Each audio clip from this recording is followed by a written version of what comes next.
loser support groups. And what I mean by loser support groups is if you were a loser back then, if you had a loser mentality, you kind of pretty much was a loser to yourself.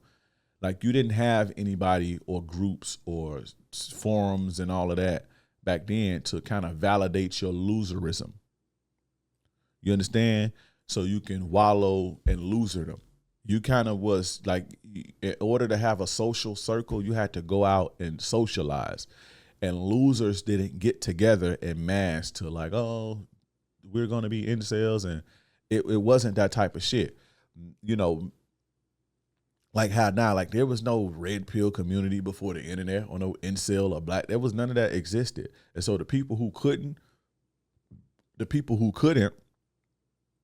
right?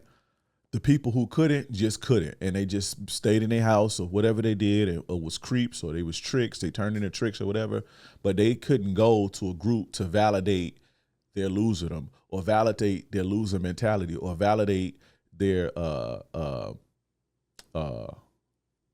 limiting beliefs. You see what I'm saying? Now, young people have that. So if I grow up and I think, well, women only like thugs, right? So that's why I'm not getting it, which is not true, by the way. But if I grow up as a kid thinking that, or if I grew up in high school thinking that because I watched the thug hit the cheerleader, meaning smash the cheerleader, and he getting his little hoes or whatever, but it's not that he's a thug. It's just that he has the balls to go talk to him and close the deal. So in order to make yourself feel better, you tell yourself, oh, well, it's just because he's a thug and I'm not a thug and I don't want to be a thug. Back then, if you even thought like that, you thought like that by yourself and you didn't know nobody else who thought like that unless maybe you had a friend that was going through the same thing.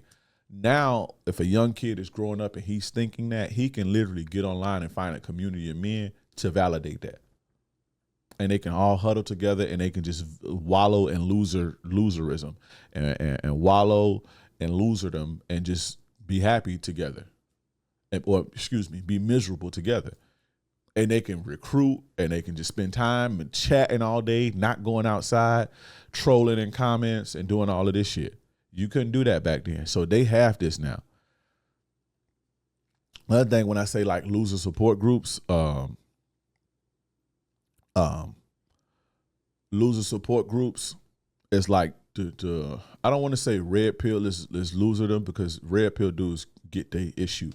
But things like the black pill, the incel community, which is not really, unless you have a mental, and hear me out for all you guys think you black pill and you incels, you ain't no incel. Incel mean involuntary celibate, meaning you're just not going to be attractive. And the only thing that would make you that is if, well, not attractive, but sexually attractive.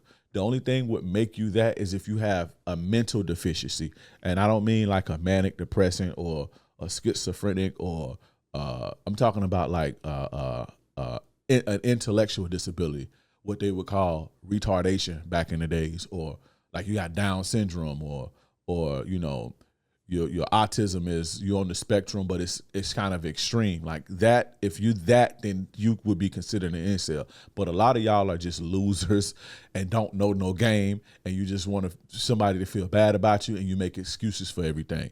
You're not no real incel, bro. You know, there's people with special needs who, and even then, if you got a mental deficiency, if you got some money, somebody will fuck you. There's some dirtbag bitch that'll take your money and suck your dick. For sure. So, but you guys that just don't know how to get women, or you wimpy, or you don't have confidence, and you want to make yourself feel better by saying, "Oh, women just don't like me. They like the Chads and all this shit." That's just loser support groups. Just further reinforcing your loserism. You understand what I'm saying?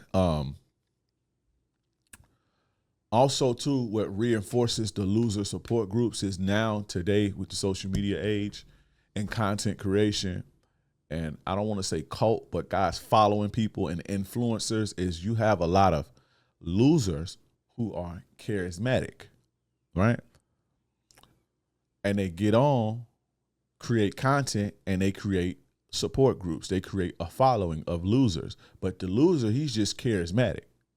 or if he's not charismatic, or if he's not a loser, excuse me, if he's not a loser, he's an opportunist. Because I know of guys who get pussy in real life. They slaying the women in real life. They have a relationship at home, but they get online and talk this black pill shit. They get online and talk this. It's over for you if it's this. You just can't this, and women is this. They get online and talk that shit, but in private, they live in their life. You see what I'm saying? But you can get rich. The charismatic losers and the opportunists, they cash in on guys who struggle, and they get rich from coddling and feeding you bullshit, coddling you. Even if they don't have a course to sell you, and a lot of these dudes, they'll say, oh, dating coaches are bullshit. I don't have a course to sell you. Attention is the most valuable thing. So although you may not have a course to sell me, right, for $600 or $700, you'll watch me every day for an hour. And do you know how much you watching me every day for an hour is worth over a year? Now picture if it's 1,000 of y'all. Do you understand where I'm going? So they may not have a course to sell you, but they getting your attention and they getting paid off of you. And it is very, very, very lucrative.